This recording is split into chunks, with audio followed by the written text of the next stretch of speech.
Good morning, কেমন আছেন সবাই? মৌমিতার সেকেন্ড ইনিংস ব্লগে আপনাদের সকলকে স্বাগত জানাই। আজকের দিনটা 14 জুন অর্থাৎ শুক্রবার।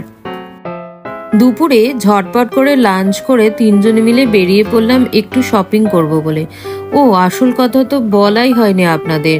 আর দুদিন পরেই আমরা তিনজনে মিলে একটু ঘুরতে যাব, তাই তার আগে যতটুকুনি জিনিস কিনতে লাগে তার জন্যই বেরিয়ে পড়লাম একটু শপিং করতে লেক মলের জুডিওতে। শুনেছি এখানে সস্তায় ভালো ভালো জিনিস পাওয়া যায়, চলুন দেখি। আসলে আমার মেয়ের জন্য জিন্সের স্কার্ট, জর্জ স্কার্ট, টি শার্ট, টপ, আর আমার হাজবেন্ডের জন্য জগার্স টি শার্ট, এইসবই একটু দেখব। এখানে আবার টি শার্ট 199 থেকে স্টার্টিংও আছে। চলুন কয়েকটা জিনিস আবার নিয়েও ফেললাম, পরে আপনাদের সঙ্গে তা শেয়ার করব। তবে সব থেকে বড় সমস্যা হলো লাগেজের। টিকিট কাটার সময় দেখলাম যে প্রত্যেকটা প্যাসেঞ্জার মাথাপিছু 15 কেজির মধ্যে একটা করেই লাগেজ নিতে পারবে, তাই আমাদেরকেও একটা লাগেজ মনে হচ্ছে কিনতে হবে। সেটাই দেখতে চলে গেলাম সাউথ সিটির স্পেন্সারে।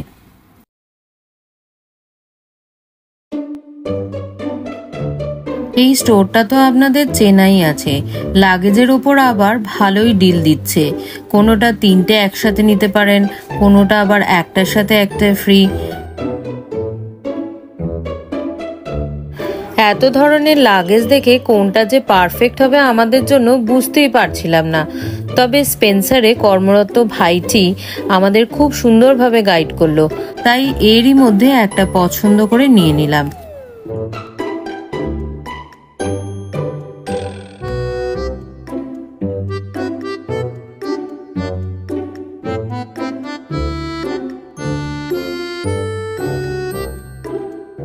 সবশেষে আমরা এই সেটটি ফাইনাল করলাম। আর তার সাথে নিয়ে নিলাম রাস্তাঘাটে একটু অল্প স্বল্প খিদে পেলে মুখ চালানোর জন্য চিড়ে, চিপস, বিস্কুট, চকলেট।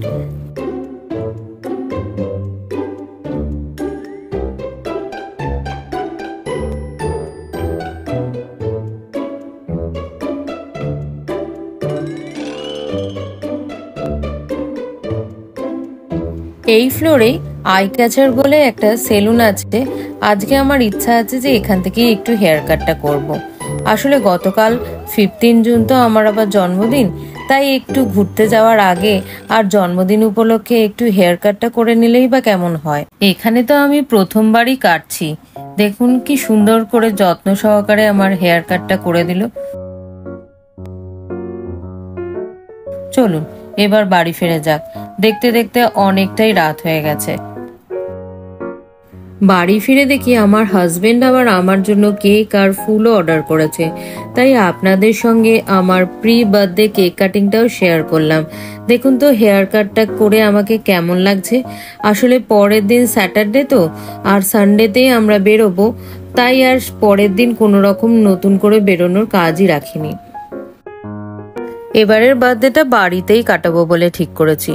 ও আপনাদের তো একটা কথা বলতে ভুলেই গেলাম, ক্যারেট লেন থেকে এক ভাই ও বোন এসে আমাকে বার্থডে উইশ করে এবং একটা ছোট্ট করে গিফটও দিয়ে যায়। আজকে সেই দিন, গত 2 বছর ধরে কোথাও বেরোনো হয়নি, এতদিন পর ঘুরতে যাচ্ছি, কি যে ভালো লাগছে তার কি বলবো আপনাদের। কতদিন ধরে অপেক্ষা করেছিলাম এরকমই একটা ছোট্ট ট্যুরে যাবার জন্য। আমরা যাচ্ছি নেতাজি সুভাষচন্দ্র বোস ইন্টারন্যাশনাল এয়ারপোর্ট থেকে ফ্লাইট ধরে গোয়া ডাবলিং এয়ারপোর্টের উদ্দেশ্যে। এয়ারপোর্টে ঢোকার মুখে নিজের দেশের ফ্ল্যাগটাকে উঠতে দেখে সকাল সকাল মনটা খুবই ভালো লাগছে। চলুন এসে গেছি, চেক ইনটা সেরে নিই, তাহলে আর বড় লাগেজগুলোকে টানতে হবে না। বোর্ডিং পাসগুলোকে নিয়ে নিই আর তার সাথে সাথে সিকিউরিটি চেকিংটাও করে ফেলি।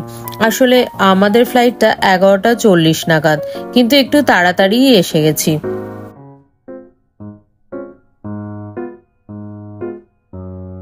এয়ারপোর্টের ভিতরে কত সুন্দর সুন্দর দোকানপাট রয়েছে, চলুন দেখি সামনের দোকানটিতে কি পাওয়া যায়।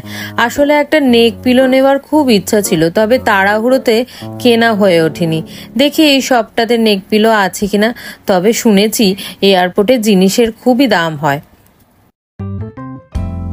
এয়ারপোর্টের ভিতরটা তো একটা ছোটখাটো মলই বলা যেতে পারে। ব্যাগের দোকান, চশমার দোকান, কসমেটিক্সের দোকান, আর কি না নেই। কফি শপ রয়েছে, বিভিন্ন ধরনের খাবারের দোকান, আর একটু এগিয়ে গেলে ফুড কোর্টও রয়েছে। তবে আমরা ব্রেকফাস্ট নিয়ে এসেছি, তাই এখানে বসে আর খাবো না।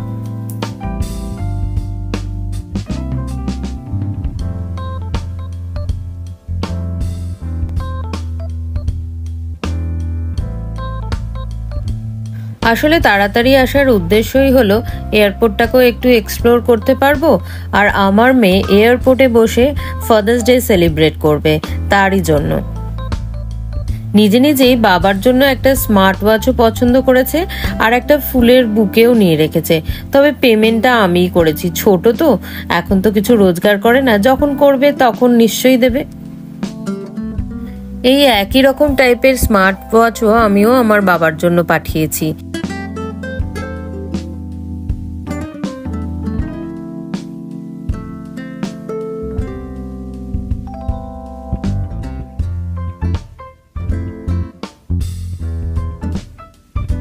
হাতে ছোট ছোট লাগেজগুলো আছে। চলুন, বোর্ডিং এর জন্য ওনারা ডাকছেন। কলকাতায় এয়ারপোর্ট থেকে গোয়ার এয়ারপোর্টে নিয়ে যাওয়ার জন্য এটাই হলো আমাদের বাহন। এই সব ফটোশ্যুট করতে করতে অনেকটাই দেরি হয়ে গেছে, তাই আমরা লাস্ট প্যাসেঞ্জারই বলতে পারেন। চলে এসেছি প্লেনের ভিতরে। মনটা যেন বিশ্বাসই করতে পারছে না যে অবশেষে আমরা ঘুরতে যেতে পারছি। আর মাত্র 2.5 ঘন্টার ব্যবধান, তারপরেই গোয়ায় পৌঁছে যাব। আপনাদের সঙ্গে কথা বলতে বলতে বাইরের দিকে তাকিয়ে দেখি প্লেনটা টেক অফ করে নিয়েছে। ওপর থেকে নিজের শহরকে দেখতে লাগছে খেলনার বাড়িগুলোর মতো। চললাম আমার কলকাতা, আবার 4 দিন পরে দেখা হবে তোমার সাথে।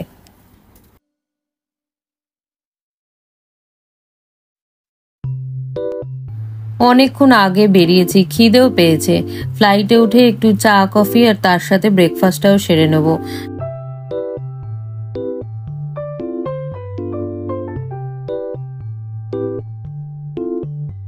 আজকের ব্লগটা এখানেই শেষ করছি। সকলে ভালো থাকবেন, সুস্থ থাকবেন।